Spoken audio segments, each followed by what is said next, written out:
السلام عليكم ورحمة الله وبركاته.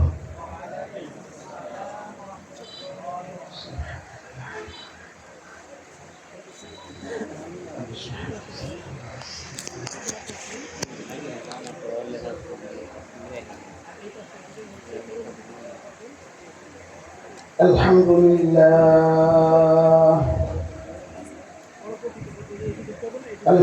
لله وكفى وسلام على عباده الذين اصطفى.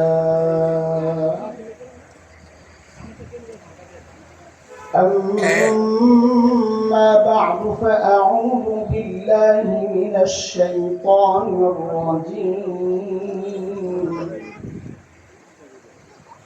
بسم الله الرحمن الرحيم.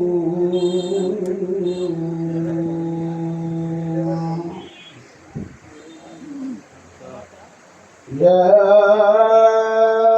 أيها الذين آمنوا ادخلوا في السلم كافة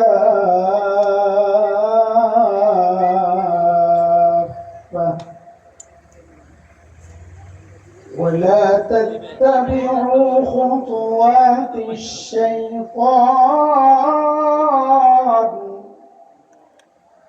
إنه لكم عدو مبين. آمنت بالله صدق الله العلي العظيم.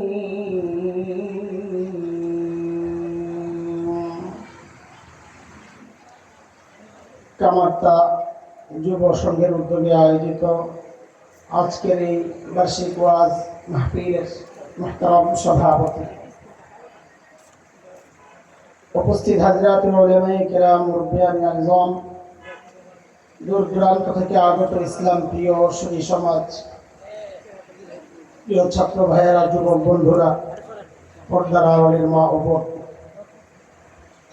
আল্লাহ সুবহানাহু ওয়া তাআলার অশেষ মেহেরবানি, করুণা, দয়া, যে মহান মালিক লাখো কোটি মানুষ থেকে বাছাই করে দ্বীনি এই মাহফিলে আমাকে আপনাকে আসার বসার, কিছু কথা বলা ও শোনার তৌফিক দান করেছে। সেজন্য মহান রবের শুকরিয়া আদায় করি, জবান খুলে প্রাণ খুলে কালিমাতুশ শুকর উচ্চারণ করি আলহামদুলিল্লাহ। কুরআন আল কারীমের সূরাতুল বাকারার একটা আয়াত আমি পড়েছি।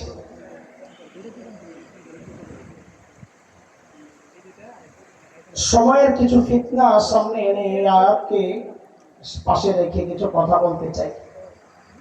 কথাগুলো খুবই স্পর্শকাতর, আমাকেও সতর্কতার সাথেই বলা লাগবে, আপনাদেরকেও সতর্কতার সাথেই শোনা লাগবে, বোঝা লাগবে। এটা ঈমান আর কুফুরের ব্যাপার, ঈমান আর কুফুরের ব্যাপার। এই জন্য কথাগুলো খুবই গুরুত্ব সহ, মনোযোগ সহ শোনা দরকার। কথা শুরু করার আগে দুনিয়া বিখ্যাত আলিম, আমাদের গর্বের ধন শেখ আল্লামা আবুল হাসান আলী নদভী রাহিমাহুল্লাহ হযরতের একটা বক্তব্য বলে আমি আমার কথা শুরু করতে চাই। হযরত বলেছেন, ইরতিদাদের ফিতনা, ধর্ম ত্যাগের ফিতনা, এটা সাহাবী যুগেও ছিল, এখন তো আছেই। তবে পার্থক্য হচ্ছে, সাহাবীদের যুগে যারা মুরতাদ হতো, দিন থেকে বের হয়ে যেত, তারা জানতো আমি ইসলামে নাই, এবং সাহাবায়ে কেরাম মানে ওই সমাজও জানতো সে মুসলমান না। এটাই পার্থক্য। এই জমানায় মানুষ মুরতাদ হয়, দিন থেকে বের হয়ে যায়, আগের চেয়ে সংখ্যায়, পরিমাণে, মাত্রায় আরো অনেক বেশি কিন্তু সমস্যা হলো যে দিন থেকে বের হয় সে নিজেও জানে না আমি আর মুসলমান নাই, যেই সমাজে সে অমুসলিম হয়ে গেছে, মুরতাদ হয়ে গেছে, ওই সমাজও জানে না সে আর মুসলমান নাই। তার জানাজা ঠিকই পড়ে, কুলখানিও হয়, অথচ সে বেঈমান, মুসলমানই না। এই জন্য আমার এই সমাজের কিছু ধারা, মুরতাদ হওয়ার কিছু সরু পথ, গলিপথ,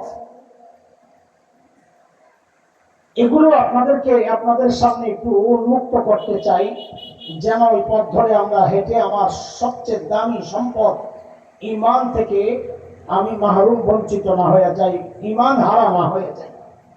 এটাই হচ্ছে আজকের আলোচনার বিষয়। যেই যে রাস্তায় এই সমাজের মানুষ মুরতাদ হয়, আবারও একটু কথা জিজ্ঞেস করে নিই যেন আপনাদের বুঝতে সহজ হয়। মুরতাদ মানে বুঝছেন? মুরতাদ আমরা একটা স্লোগান দিই খালি, নাস্তিক মুরতাদ, মুরতাদদের রাস্তা নাই। মুরতাদ কি? মুরতাদ চিনেন? মুরতাদ মানে হচ্ছে যারা দিন থেকে বের হয়ে গেছে। নাস্তিক মুরতাদ এক জিনিস না। নাস্তিক হলো যারা আল্লাহ স্বীকার করে না, আর মুরতাদ হলো দিন ছেড়ে দিছে, অন্য দিন গ্রহণ করতেও পারে, নাও করতে পারে, ইসলাম ছেড়ে দিছে, ইসলামে নাই সে, তার জানা মতে নাই অথবা তার অজান্তেই নাই, এমন কিছু বলেছে, এমন কিছু করেছে, সে আর ইসলামের মধ্যে নাই। তাকে কি বলে? সবাই বলেন তো। হ্যাঁ, আমি আর ব্যাখ্যা দিব না, সামনে বলবো, খালি মুরতাদি বলবো। এটা আমাদের জন্য সহজ শব্দ এবং এই শব্দটার সাথে আমরা পরিচিত হওয়া দরকার, কারণ সংখ্যায় বেড়ে গেছে তো, শব্দ না চিনলে তো ব্যক্তি চিনব না। বর্তমান সময়ে যেই যেই লাইনে মানুষ দিন থেকে দূরে সরে যাচ্ছে, দিন থেকে বের হয়ে যাচ্ছে খুব সহজে, তার খবর নাই। তার মধ্যে অন্যতম একটা নাম হচ্ছে কিছু মানি কিছু মানি না। কিছু মানি কিছু মানি না, এই গ্রুপের আওতায় বহু মানুষ মুরতাদ হয়ে যাচ্ছে। আমি উদাহরণ পরে আনতেছি ইনশাআল্লাহ। এই কিছু মানি না গ্রুপ সম্পর্কে আল্লাহ বলেছেন তা হবে না। বলেন বলেন, স্লোগান ওঠান, কিছু মানি না। আবার বলেন, কিছু মানি না। কার কথা? সূরা বাকারা 85 আয়াত। আল্লাহ বলেন, أفتؤمنون ببعض الكتاب وتكفرون ببعض فما جزاء من يفعل ذلك منكم إلا خزي في الحياة الدنيا ويوم القيامة يردون إلى أشد العذاب وما الله بغافل عما تعملون।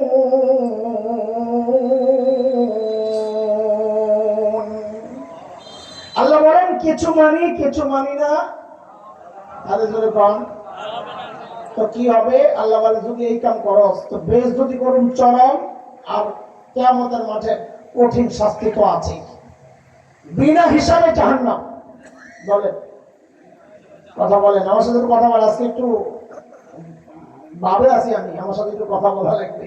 মেজাজ খারাপ, কথাবার্তা দেখা মেজাজ খারাপ হয়ে গেছে। আপনি বুঝবেন না দেশের যারা পরিচালনায় আছেন তাদের উপর কেন আসতেছে ইনশাআল্লাহ। যারা কিছু মানি না বলবে, তাদের ঠিকানা কোথায়? হিসাব সহ না বিনা হিসাবে? আল্লাহ বলেছেন, আমার কথা না। ومن يرتد منكم عن دينه فيمت وهو كافر فأولئك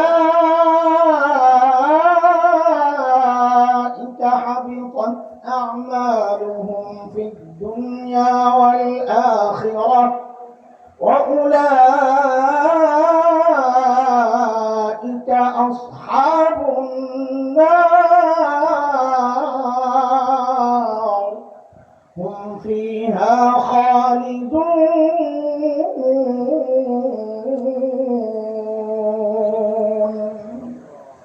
আল্লাহর মুরতাদের ঠিকানা জাহান্নাম। হিসাব ছাড়াই ওয়ালা নুকিমু লাহুম ইয়াওমাল কিয়ামাতি ওয়াজনা, হিসাব হবে না, বিনা হিসাবে জাহান্নাম। কাজে কিছু মানবো কিছু মানবো না, তা হবে না। বলে হুজুর এমনও কি আছে নাকি কিছু মানি কিছু মানি না? তা আমি আপনাদেরকে জিজ্ঞেস করি, নামাজ কি কার বিধান? রোজা কার বিধান? হজ কার বিধান? যাকাত কার বিধান? শুধুমাত্র জিহাদটা উসামা বিন লাদেনের বিধান।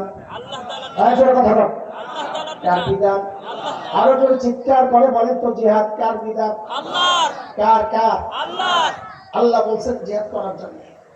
অসংখ্য আয়াত, কয়টা বলবো হিসাব ছাড়া। আমি এই বিষয় পড়াই, আবার মনে করেন না ও এনে আয়াত মনে জানে না, এলে একাইটা যেতেছে না। না, আমি পড়াই তো, এটা আমার রাজি। হুজুর বলতে পারবেন বিষয়, আয়াতের অভাব নাই, অসংখ্য আয়াত। জিহাদ কার হুকুম বলেন? এখন কেউ যদি এড়িয়ে বিনিয়ে বলতে চায় যে না জিহাদ এখন আর চলবে না, তো বলে জিহাদ যে আছে কোরআনে, তো আগে নিজের নষ্ট ঠিক করো। তোমার নামাজ ঠিক নেই, তুমি জিহাদের কথা কি কও? দোস্ত, নামাজ এক ইবাদত, জিহাদ আলাদা ইবাদত। নামাজ না পড়লে নামাজের গুনাহ হবে, জিহাদ ফরজ হলে জিহাদ না পড়লে জিহাদের গুনাহ হবে। এই কথা বলার সুযোগ নাই। তুমি যেহেতু নামাজ পড়ো না, ফিলিস্তিনিদের পক্ষে কথা বলার অধিকার তোমার নাই। খোদার কসম, জিহাদকে যারা অপ্রয়োজনীয় মনে করবে, তাচ্ছিল্যের সাথে দেখবে, জিহাদের কথা বললে যদি তাকে সন্ত্রাসী বলা হয়, জিহাদ উপায় পাওয়া গেছে এই কথা বলে যদি কাউকে গ্রেফতার করা হয়, আল্লাহর কসম, নামাজ অস্বীকার করলে যেমন ঈমান থাকতে পারে না, জিহাদ অস্বীকার করলেও ঈমান থাকতে পারে না, ঈমান থাকতে পারে না। কথা ঠিক, স্পষ্ট কথা। এখানে কোন লোকচুরির কিচ্ছু নাই। আমি করতে পারি না, আমার ব্যর্থতা, অস্বীকার করার সুযোগ নাই। আল্লাহ থাক থাক, এখন ডাক দিয়ে লাভ নাই, যা হয়েছে সাউন্ড তো নাই, বুঝতেছি। আপনার কি করবেন বলেন? আপনারা একটু সামনে এসে পড়েন, এখন ক্যামেরা লেগে তো আপনারা জায়গায় নষ্ট হয়ে গেছে, একটু সাইডে দিতে পারলেন না। তোমরা সামনে আপনার সামনে ফাঁকাটা আমার কাছে ভালো লাগতেছে না। অনেকে বাতাস আছে, ধন্য আছে আছে। এই মাদ্রাসার পোলাবেন, তোমরা আসো, আর কেউ না আসলো তোমরা আসো, আসো। ফাঁকা না থাকলে এত লোক, অথচ সামনে ফাঁকা, এখন কথা হইল এই না সামনে হয়েছে না সামনে।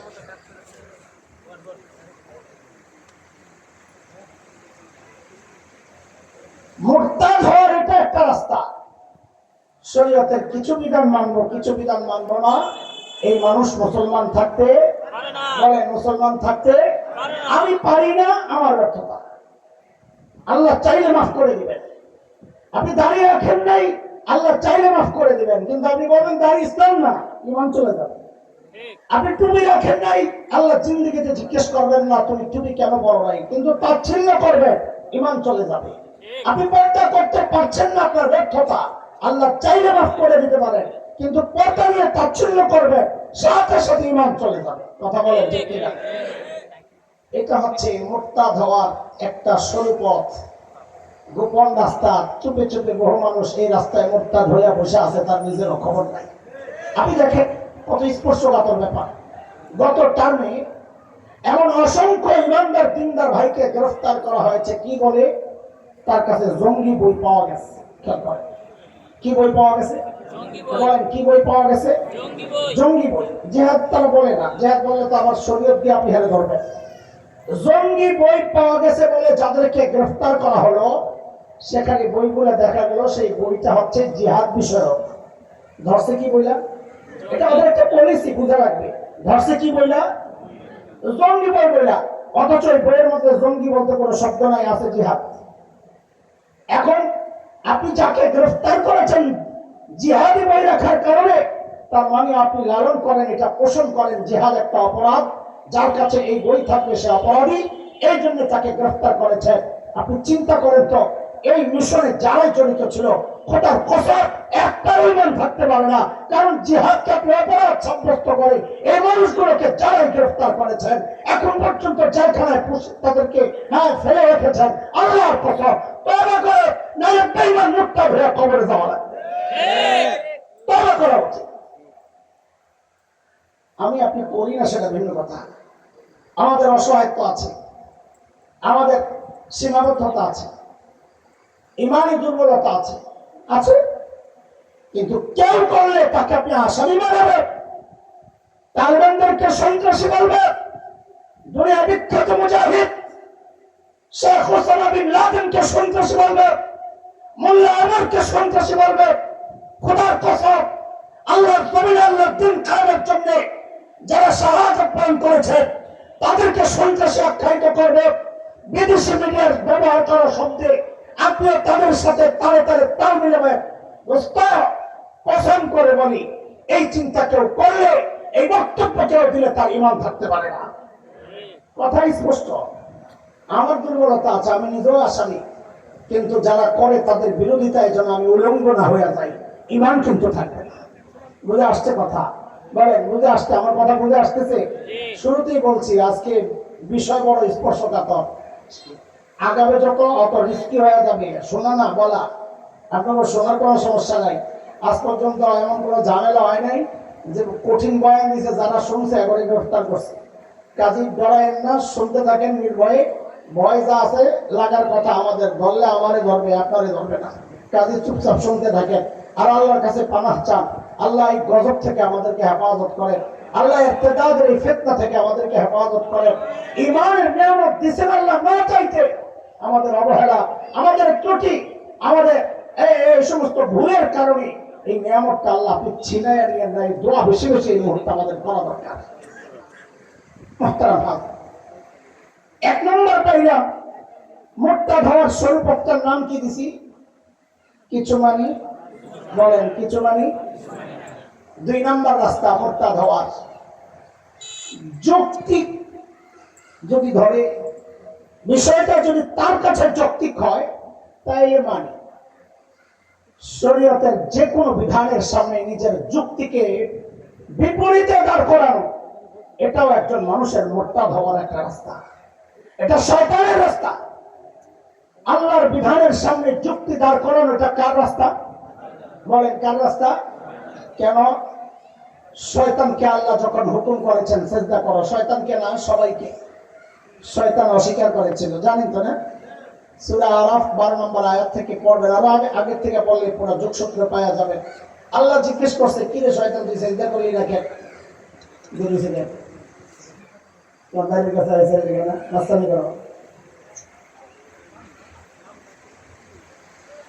قال ما منعك ألا تسجد إذ أمرتك قال أنا خير منه خلقتني من نار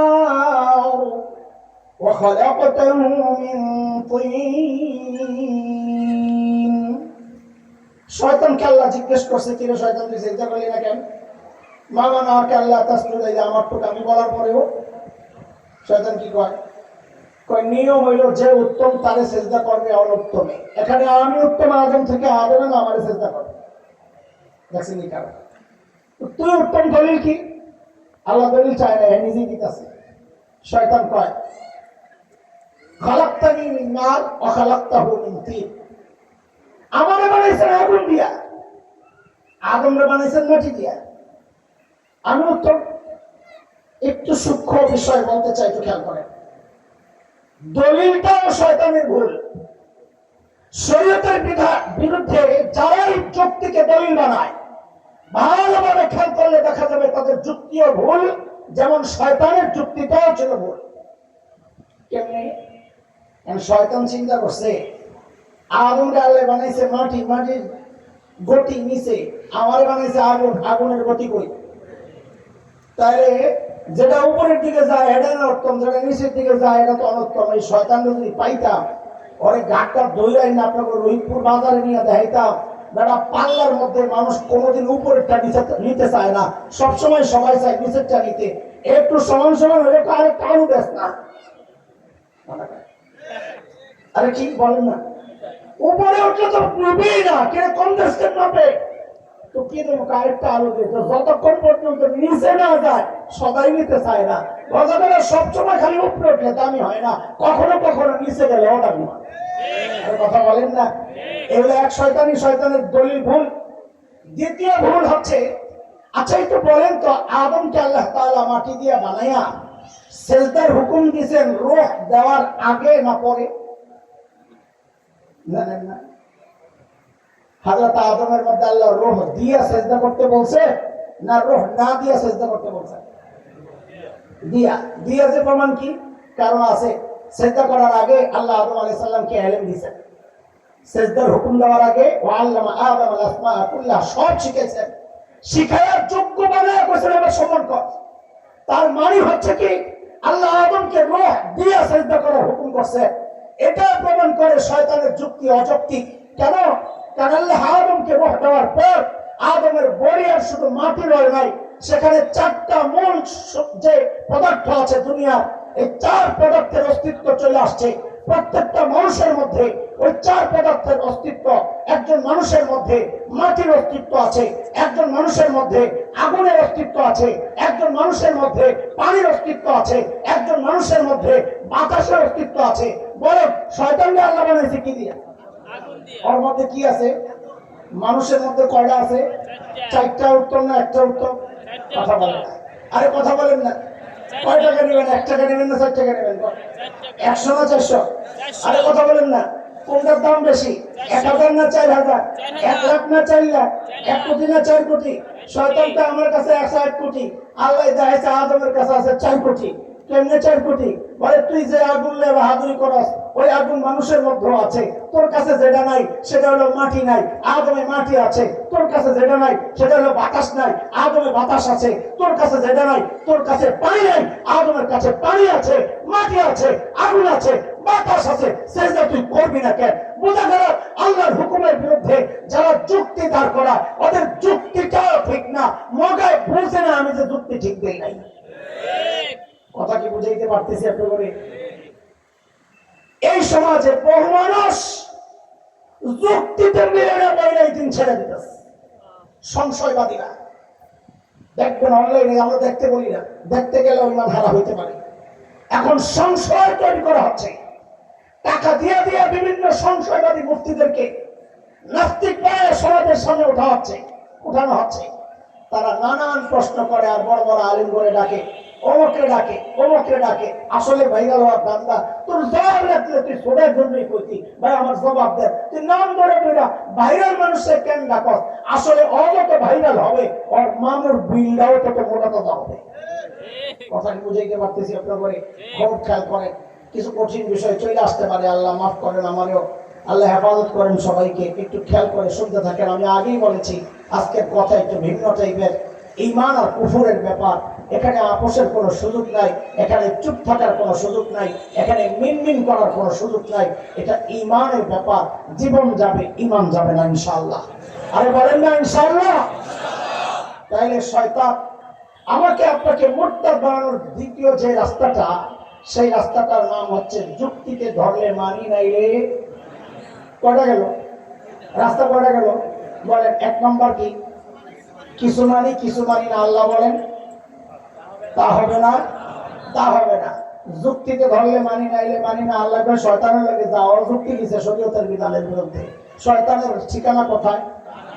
শয়তান যাদেরকে দাওয়াত দেয় তাকে ঠিকানা কোথায়?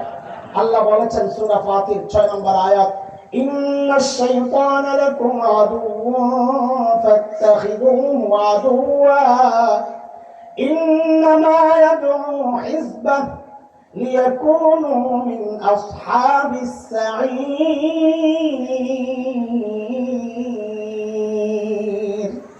শয়তান কোথায় ডাকে বলেন?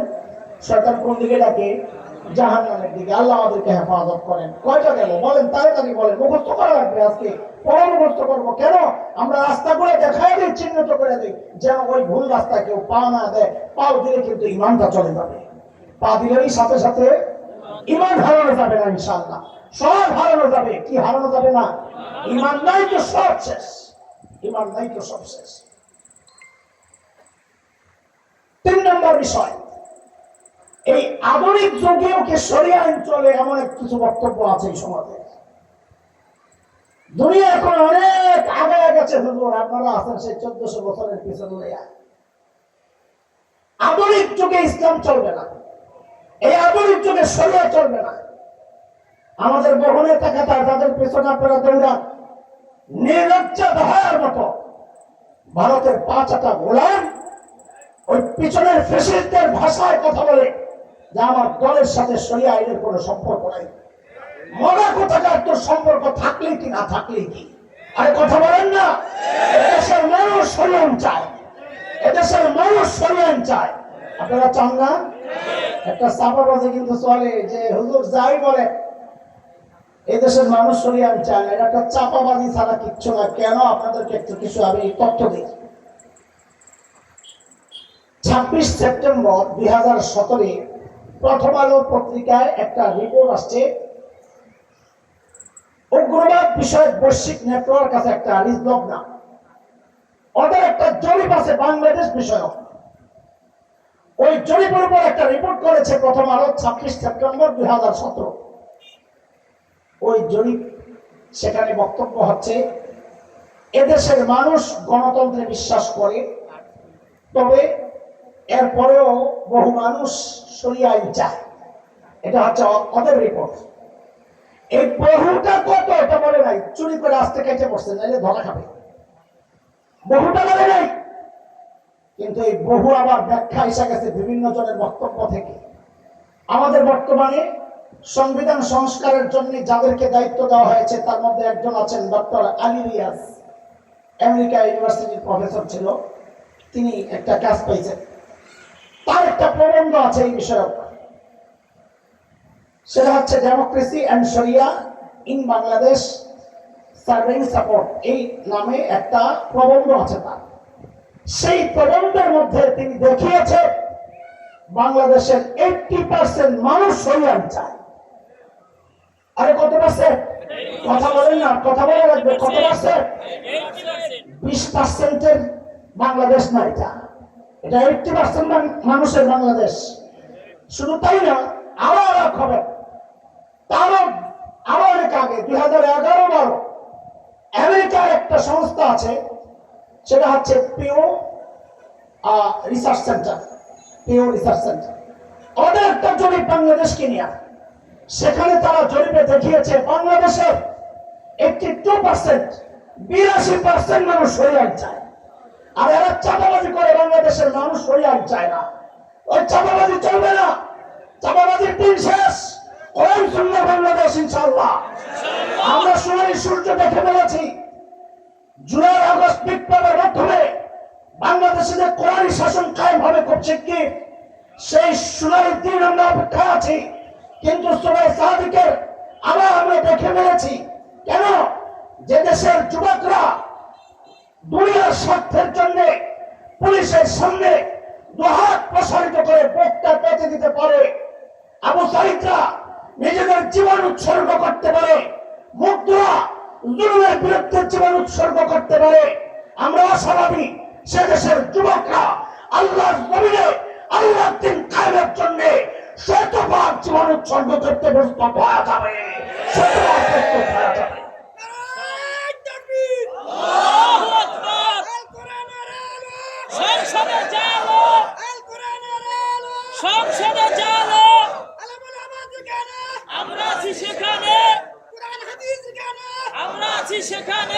আপনারা কি বলতে চান? এই আধুনিক যুগে নাকি শরিয়া আইন চলে না? আধুনিকতা বলতে কি বুঝেন আপনারা?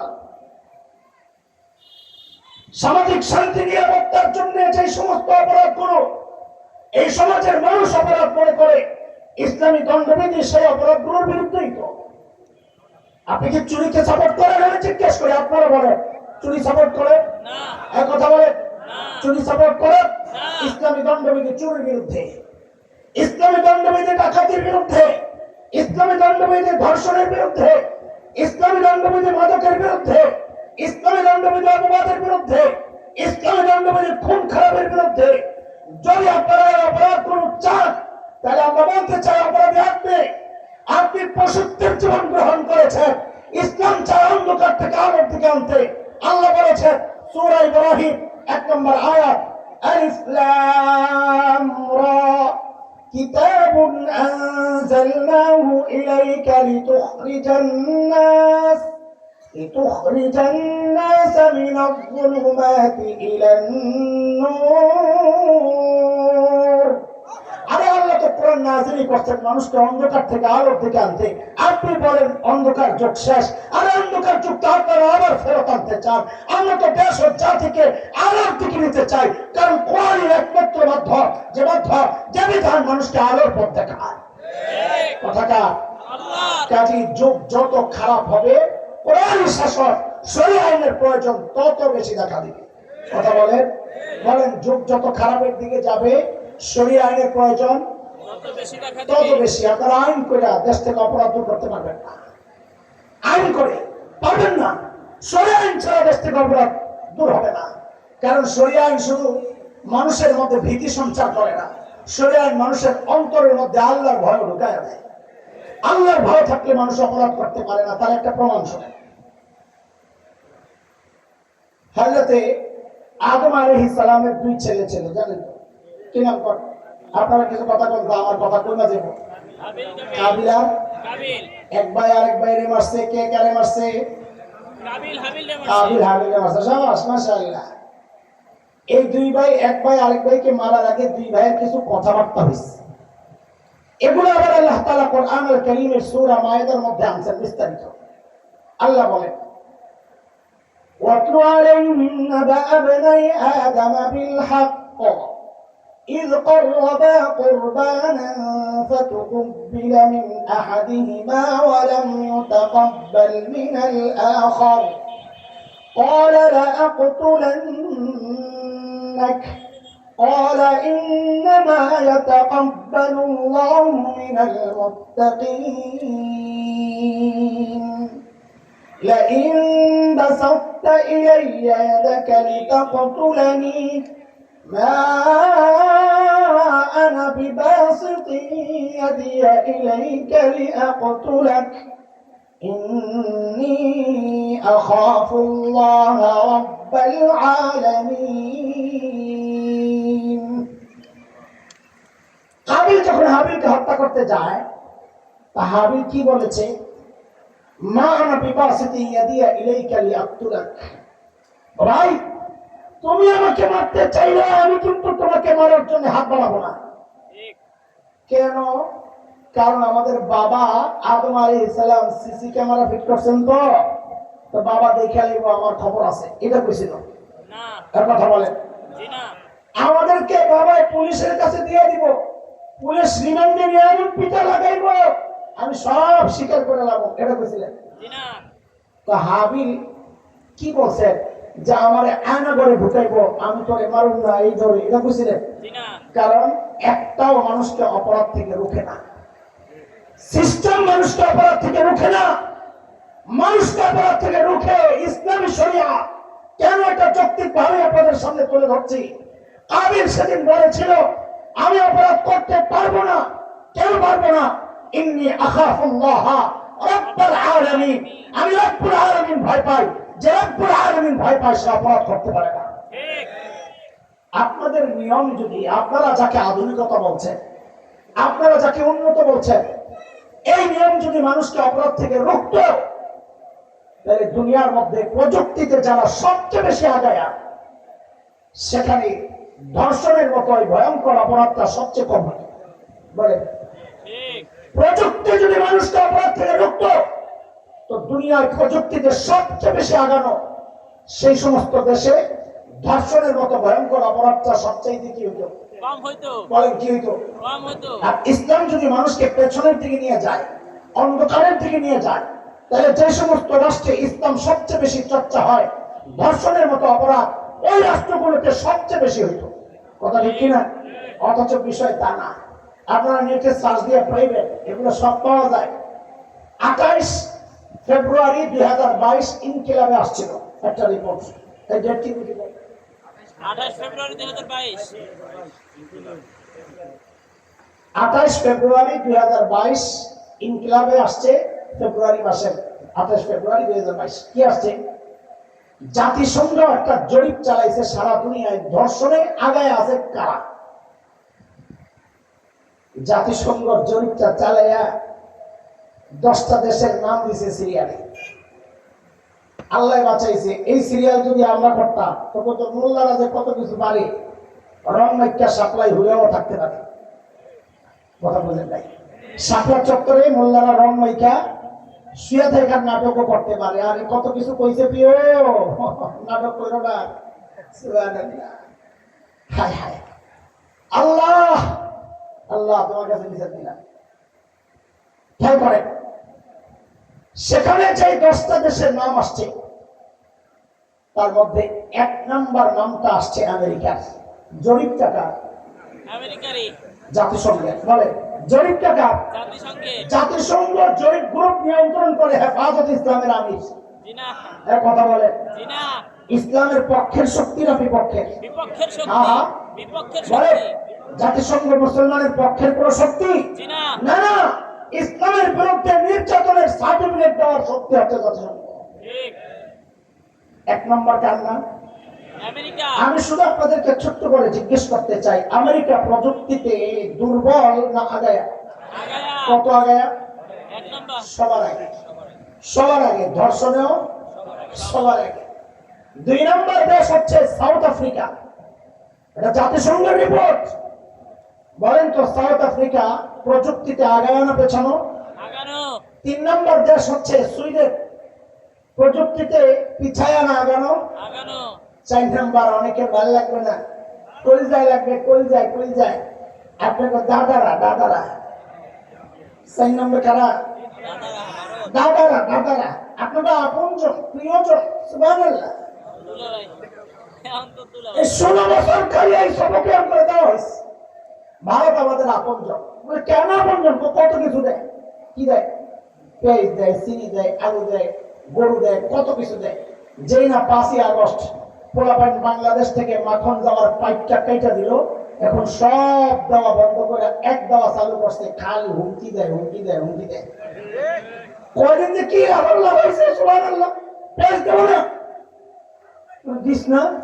আমরা আপার শিখাই গেছে না পেঁয়াজ ছাড়া তরকারি রান্না করা যায়। আপার রেসিপি ভুলে গেছেন আপনারা? বেগুনির রেসিপি মনে আছে? আছে। কি দিয়ে বানাইতে হয়? কুমড়া দিয়া।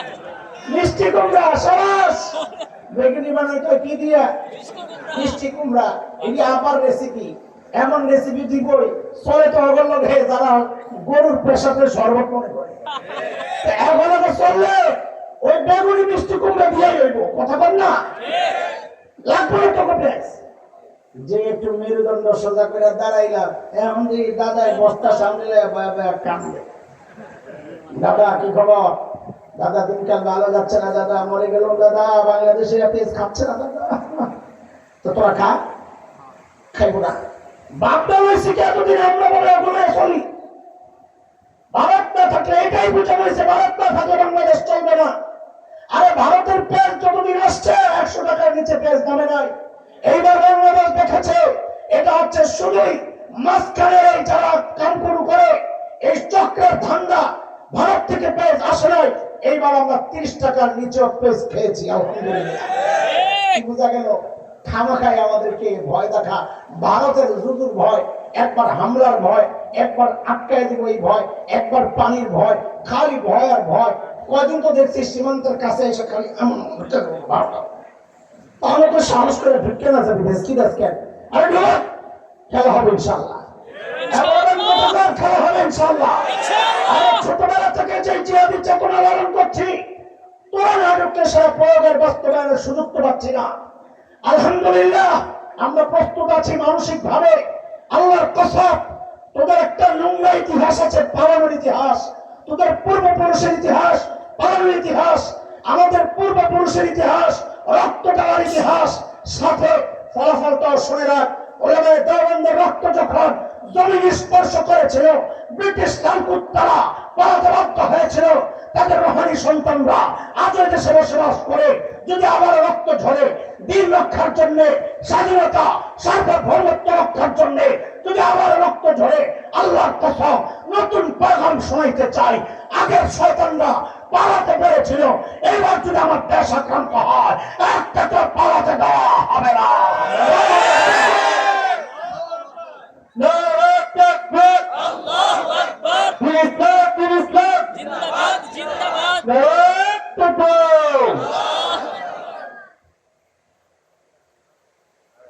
মোর্তা ধরার চোরাই পথের আলোচনা চলছে, মনে আসেনি?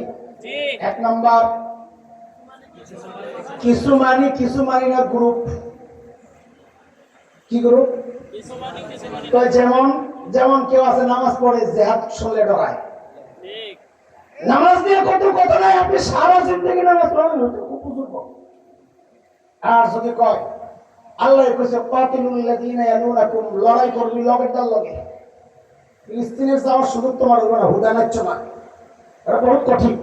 যেটা সহজ ওটা নিয়ে লাফা, কারণ সম্ভব না, জানে কাপড় পরে রেডি হয়ে যায়, কি ছিল তো ফিলিস্তিন যাবো না, বিষয়বাদী করে অথচ গোলামি করা ভারতে। তো লজ্জা থাকার কথা, যারা ভারতের পক্ষে কথা বলে লজ্জা থাকার কথা। ভারত না আমার দেশের জন্য বন্ধু, না আমার দিনের জন্য বন্ধু, ওরা আমার দিনের শত্রু, ওরা আমার স্বাধীনতার সার্বভৌমত্বের শত্রু। লড়াই করতে হবে ওদের সাথে, প্রস্তুত হইতে হবে ওদের সাথে জিহাদ করার জন্য। ভয় পাচ্ছেন না? ভয় পাচ্ছেন? ভয় লয়ে বয়ে থাকে, ঘরে বয়ে বয়ে ভারতীয় চ্যানেল দেখেন, কোনো সমস্যা নাই। আপনার মতো মুনাফিক মার্কা মুসলমান লাগবো না। আমি যুদ্ধের ময়দানে আপনি ঝামেলা লাগাবেন, মুনাফিক দিয়ে কাজ হবে না, ভাইগে যাবে, অন্যরা মনোবল ভাইগে যাবে। আমার একজন দরকার সাহসওয়ালা, যে বলবে আমি একাই থাকবো, আবু সাইদের মতো বক্তা পাইতে দেবে না, তোর কতগুলি আছে মার, এই রক্ত যেখানে পড়বে ওখানে ইসলামের ঝান্ডা দাঁড়ায় যাবে ইনশাআল্লাহ। আরে বলেন না ইনশাআল্লাহ? লড়তে প্রস্তুত আছি তো ইনশাআল্লাহ? মুখে মুখে না, আসলে আল্লাহকে সাক্ষী বানায় হাত উঠায় দেখা। আল্লাহু আকবার, মাশাআল্লাহ। হাত নামান। চূড়াই পথের কথা বলছিলাম। 1 নাম্বার কিছু মানি না, এটা হচ্ছে মোরতাদ হওয়ার একটা ভয়ঙ্কর রাস্তা। 2 নাম্বার যুক্তিতে ধরলে মানি না, এটা হচ্ছে শয়তানের সরাসরি রাস্তা মোরতাদ হওয়া। 3 নাম্বার হচ্ছে ওই যে একটা ইনিয়ে বিনিয়ে পেঁচিয়ে আসতে করে বলে এই আধুনিক যুগেও শরিয়া আইন চায় মোল্লারা, এই কথা যারা বলে ওদের উদ্দেশ্যে বলতে চাই, দিন যত আধুনিক হচ্ছে অপরাধ প্রবণতা তত বাড়ছে, অপরাধ যত বাড়বে শরিয়া আইন তত বেশি প্রয়োজন হয়ে সামনে আসবে। কথা বলেন না? শরিয়া আইন বাস্তবায়ন করে দেখো, দুটো লাগবে না। বলে কেন বললে? এই সাম্প্রতিক কালো উদাহরণ আছে যাদের নাম শুনলে তোমাদের কলিজা শুকায় যায়, মেজাজ বিগড়ে যায়, অথচ তারা মুসলমানের মাথায় ইজ্জতের মুকুট পরিয়েছে।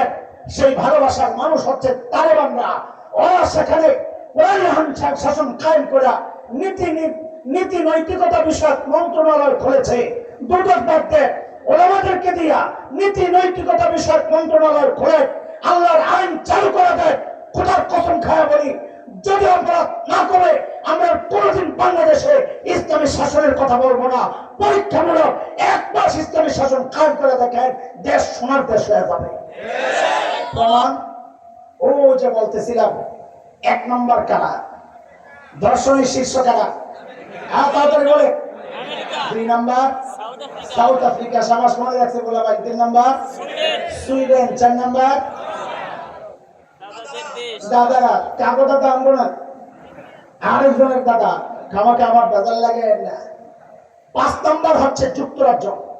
ভাই তারা প্রযুক্তিতে দুর্বল না সবল? যুক্তরাজ্য সবল না দুর্বল? 6 নম্বর হচ্ছে ফ্রান্স, জার্মানি। 6 নম্বর কারা? প্রযুক্তিতে দুর্বল না সবল? 7 নম্বর ফ্রান্স, 8 নম্বর কানাডা, 9 নম্বর শ্রীলঙ্কা। হ্যাঁ, কেউ মনে করেন না শ্রীলঙ্কা দুর্বল, অর্থনীতিতে দুর্বল, প্রযুক্তিতে দুর্বল না, যার কারণে অর্থনীতি পড়ে গেছিল। বাংলাদেশও ফকিরা বেড়া ঋণ দিছে, 2 বিলিয়ন ফেরত দিছে। ওরা ঠিকই আবার ঘুরে দাঁড়াইছে, কেন? প্রযুক্তিতে ওরা অনেক উন্নত, এই কারণে আবার ঘুরে দাঁড়াইছে। এই 9 নম্বর হচ্ছে শ্রীলঙ্কা। 10 নম্বর শুধু একটা মুসলিম কান্ট্রি, কিন্তু দুঃখজনক হলেও সত্য, সেখানে না মুসলমান আছে না ইসলাম আছে। সেটা হচ্ছে নবী যুগের হাবশা, আজকের ইথিওপিয়া। এটা হচ্ছে 10 নম্বর ধর্ষণের শীর্ষ দেশ। মুসলমান কি বুঝলে? হীনমন্যতায় ভুগবেন না। যারা আধুনিকতার কথা বলে, যারা ইসলামকে পাশ্চাত্য ধর্ম বলে, যারা বলে আধুনিক যুগে শরিয়া আইন চলে না, তাদেরকে ওরাই ওদের নিজের গবেষণায় চোখ খুলে আঙ্গুল তুলে দেখা দিছে, দেখো প্রযুক্তি দিয়ে অপরাধ দমন করা যায় না।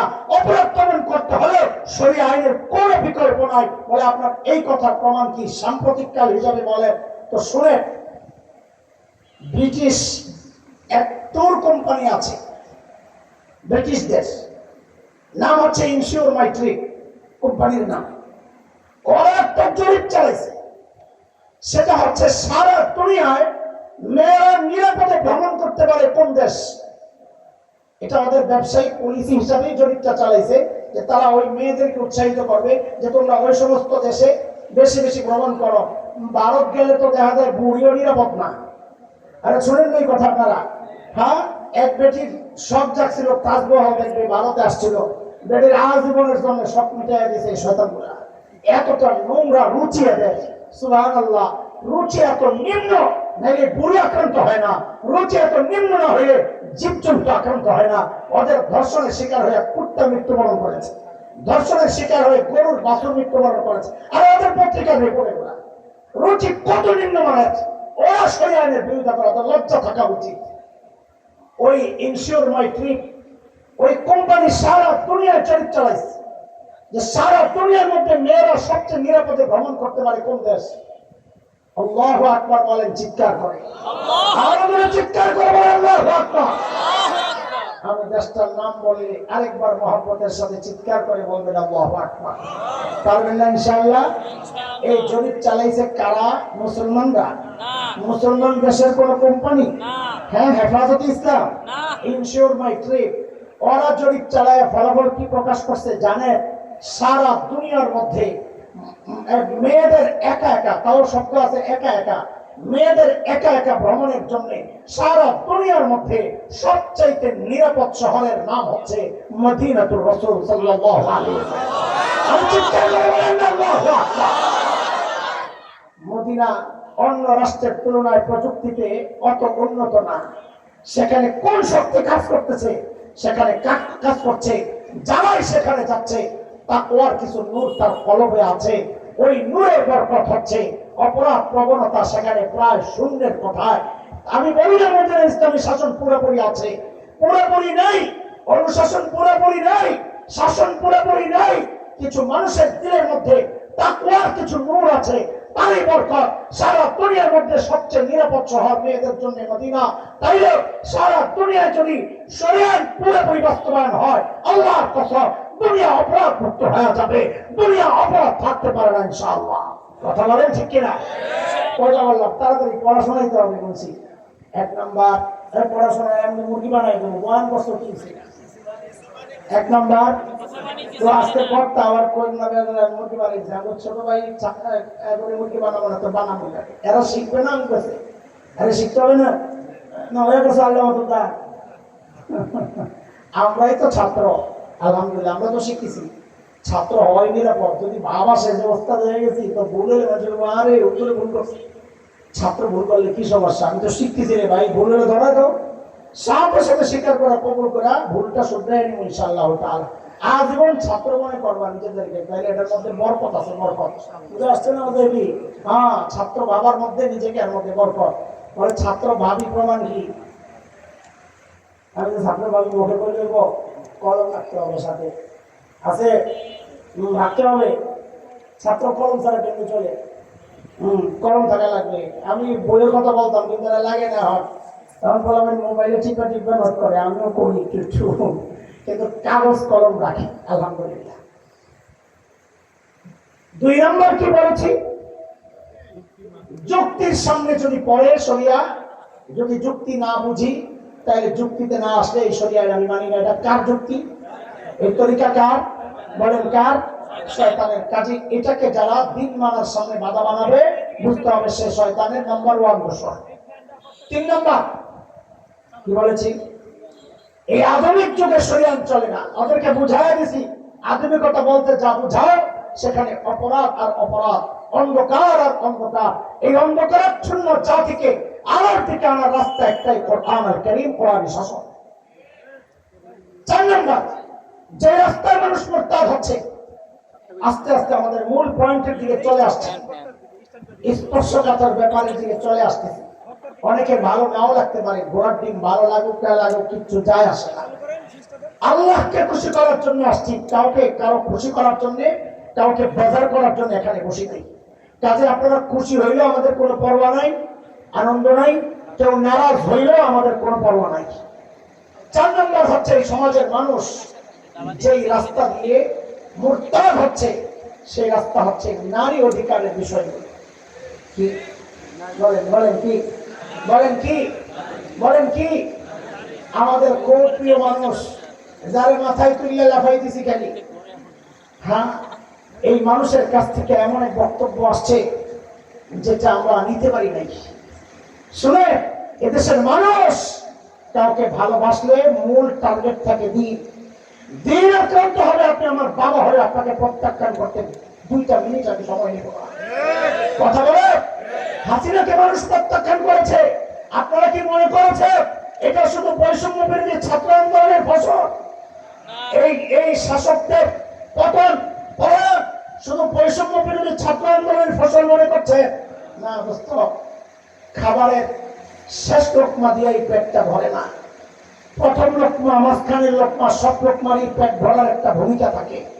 বৈষম্য বিরোধী আন্দোলন যদি হয় হাসিনা সরকারের পতনের শেষ লোকমা, তাহলে আমরা নির্দ্বিধায় বলতে পারি এবং নিশ্চিত হয়ে বলতে পারি এর প্রথম লোকমাটা হচ্ছে শাপলার গণহত্যা। এটাই ছিল প্রথম মানুষের হৃদয়ে তাদের প্রতি ঘৃণা তৈরি হওয়ার, এটাই ছিল প্রথম ব্যবস্থা।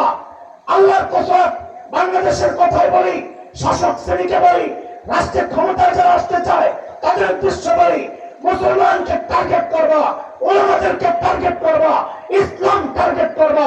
আমরা প্রত্যাখ্যান করতে এক মুহূর্ত দ্বিধা করবো না, জুতা পিটা করতেও দ্বিধা করবো না। কথা বলে আমরা বুঝবো না তুমি কার, তুমি কে, তুমি নোবেল প্রাইজ বিজয়ী নাকি তুমি কারো গোলাম, আমরা বিন্দু মাত্র চিন্তা করবো না লাঠি লাগাইতে। যদি ইসলাম আক্রান্ত হয়, আমার মুখ স্বাধীন এই কথা বলি না, ইসলামের নামে যা তাকে বলবে আমাদের হাতে তখন স্বাধীন হয়ে যাবে। আরে মুখ স্বাধীনতা, মুখের স্বাধীনতা, বক্তা কথা বলার স্বাধীনতা, এই স্বাধীনতা ভোগ করে যদি কেউ ইসলামের বিরুদ্ধে বারবার এভাবে আঘাত দিতে থাকে, আমরা বলে যাই, আমরা সতর্ক করছি, এখনো দায়িত্বশীলতার পরিচয় দিচ্ছি, আমাদের যুবকদেরকে আমরা উস্কাইয়া দিচ্ছি না, কিন্তু কতদিন মুখে দাঁড়াবো, কতদিন ওদেরকে আটকাবো? এইভাবে ইসলামের বিরুদ্ধে বিষোদগার চলতে থাকলে, ইসলামী শরিয়ার বিরুদ্ধে মন্তব্য চলতে থাকলে, নারী অধিকারের ব্যাপারে, নারী অধিকার বিষয়ে, নারী অধিকারকে সামনে রেখে ইসলামী শাসনকে অস্বীকার করার, ইসলামী শরিয়াতকে অস্বীকার করার এই প্রবণতা চলতে থাকলে বাক স্বাধীনতার নামে আল্লাহর কসম আপনাদেরকে জানায়া দিচ্ছি, তখন আমাদের হাতগুলো স্বাধীন হয়ে যাবে, হাত স্বাধীন হয়ে যাবে, কার উপর কখন যায় আমরা বলতে পারবো না। প্রস্তুত আছে? প্রস্তুত আছে? হেফাজতে ইসলাম আগামী মাসের মে 3 তারিখ, কত তারিখ? 3 তারিখ। কোন মাস? শনিবার। কিবার বলেন, কোন মাস? মে মাস। কয় তারিখ? 3 তারিখ। 16 তারিখ। এই বিষয়গুলোকে সামনে রেখে ভারতের অক্ষ আইনের বিরুদ্ধে, গাজার নির্যাতন নিপীড়নের বিরুদ্ধে এবং এই নারী অধিকারের নামে নারী অধিকার সংস্কার আইন যেগুলো করছে তারা, এই কমিশন বাতিল করার ব্যাপারে এবং ডক্টর ইউনূস সাহেব তিনি যে লাগামহীন মন্তব্য করেছেন, এগুলোর বিরুদ্ধে আমাদের মুরব্বীরা ডাক দিয়েছে। হেফাজতে ইসলাম, আমরা ধন্যবাদ জানাই মুরব্বীদেরকে, সময় মতো ডাক দিয়েছে। মুসলমান কোন দল নাই, কোন মত নাই, সবাই একযোগে এই সম্মেলনে অংশগ্রহণ করে এদেরকে জানিয়ে দিতে হবে মুসলমান ইসলামের বিরুদ্ধে আপোষ করে নাই, মুসলমান ইসলামের বিষয়ে আপোষ করতে প্রস্তুত না, যে কোনো মূল্য দিতে আমরা প্রস্তুত। মুরব্বীরা ডাক দিলে হাসিনাকে যেমন পালাতে বাধ্য করা হয়েছে, আমেরিকার গোলাম ওই সমস্ত এনজিও প্রধানদেরকেও পালাতে বাধ্য করা হবে, পালাতে বাধ্য করা হবে। প্রস্তুত আছেন তো ইনশাআল্লাহ? জানেন তো ইনশাআল্লাহ? একা না সঙ্গী সহ? সঙ্গী সহ বলেন, একা না সঙ্গী সহ? সঙ্গী সহ। আমরা এত সংখ্যায় হাজির হব। কিছুদিন আগে আমাদের ভাইরা রেখেছে মার্চ ফর গাজা, সেখানে লক্ষ লক্ষ মানুষের উপস্থিতি ছিল। আমরা এর চেয়েও, যেহেতু এটার মধ্যে একটা বিষয় ছিল শুধু গাজা, এখানে বাংলাদেশ, ভারত আর ফিলিস্তিন, 3টা ইস্যুর 5টা ইস্যু, 3টা বিষয়ের 5টা ইস্যু একসাথে হয়েছে। এখন তো আরো বেশি আমাদের অংশগ্রহণ করা দরকার, নাকি বলেন আপনারা? শুনে, নারী অধিকার ইসলাম বিধান, তিনি বলেছেন ইসলামী বিধান নাকি নারী অধিকারের জন্য অন্তরায়। নাউযুবিল্লাহি মিন যালিক। আপনারা বলেন এই কথা বললে কারো ঈমান থাকতে পারে? আরেক কথা বুঝে জবাব দিয়ে, এই কথা যদি কেউ বলে নারীর অধিকার নিয়ে ইসলামী বিধান অন্তরায়, এই কথা বলার পর কারো ঈমান থাকতে পারে? প্রকাশ্যে বলুক তিনি আমি মুসলমান না, আমাদের কোনো আপত্তি নাই, যা ইচ্ছা বলুক তাই। প্রকাশ্যে বলো কেন মুসলমান না, টুপি লাগাইবে, মানুষকে বলবেন কেমন আছেন আপনারা ঈদের দিন যারা, আর এই সমস্ত নাস্তিক মার্কার কথা বলবে, বাংলাদেশে হতে দেওয়া হবে না, হতে দেওয়া হবে না। সাবধান হয়ে যা, সাবধান হয়ে যা। অনেক সহ্য করা হচ্ছে, সহ্যের একটা সীমা আছে। আমরা সীমার অতিক্রম যদি আপনারা করেন, আমরাও কিন্তু আপনাদেরকে ছাড়বো না, স্পষ্ট কথা। এখানে কোনো মিনমিন করার সুযোগ নাই, কারণ আমি শুরুতে বলেছি এটা ঈমানের কুফরের ব্যাপার। এখানে উত্তমের ব্যাপার না, এটা ঈমানের কুফরের ব্যাপার। তাদের সঙ্গ দিকে নিয়ম চলে যাবে, বিরোধিতা করবেন, ঈমানি দায়িত্ব পালন হবে। কিন্তু আমরা আপনাদেরকে একটু বুঝাতে চাই ইসলামী শরিয়ার কোন কারণটা নারীর অধিকারকে খর্ব করেছে দেখাও। বুঝুন আরেক কথা, বুঝুন আরেক কথা, না বুঝে আন্দাজে মন্তব্য করবা। কিসের সমস্যা, কোন জায়গায়? হ্যাঁ, বরং নারীকে ইসলাম অধিকার আরো বেশি দিচ্ছে বিভিন্ন জায়গায়। ইসলাম কখনো সমান অধিকারের পক্ষে না, ইসলাম ন্যায্য অধিকারের পক্ষে। সব আমার সাথে শব্দটা বলেন, ইসলাম কার পক্ষে? সমান অধিকার এটা একটা অযৌক্তিক দাবি, দুনিয়ার কোথাও সমান অধিকার চলে না। থানার ওসির যে বেতন, এসআইয়ের একই বেতন, মসজিদের খতিবের যে বেতন, মুয়াজ্জিনের একই বেতন, ইউনুস সাহেবের জন্য যে ভাতা নির্ধারিত, সাধারণ যারা উপদেষ্টা তাদের জন্য একই ভাতা নির্ধারিত। আরে কথা বলেন, দুনিয়ায় কোথাও সমান অধিকার চলে না। বাংলাদেশে যারা খেলে এখন সবার কি বেতনে জানি না, এক বেতনের ভাগ আছে, খেলোয়াড়রা সবার বেতন কি? তো ওই জায়গায় আমরা সমান অধিকারের আওয়াজ উঠায় রাখে। ইসলামের শরিয়া আমাদের টার্গেট। সমান অধিকার বলতে ইসলামে কিচ্ছু নাই, দুনিয়ায় কোথাও সমান অধিকার চলে না। আল্লাহ যেটা দিয়েছেন তার নাম ইনসাফ। ন্যায্য অধিকার। বলেন ইনসাফ কি? বলেন কি? ইনসাফ। বরং বহু জায়গায় আমরা দেখি আল্লাহ মেয়েদেরকে এই অধিকার বেশি দিয়েছেন। হযরত আবু হুরায়রা রাদিয়াল্লাহু তাআলা আনহুর বর্ণনা, বুখারীর বর্ণনা 5971 নম্বর হাদিস। হযরত আবু হুরায়রা বলেন, জা রাজুলুন ইলা রাসূলিল্লাহি সাল্লাল্লাহু আলাইহি ওয়াসাল্লাম ফাকালা ইয়া রাসূলুল্লাহ মান আহাক্কুন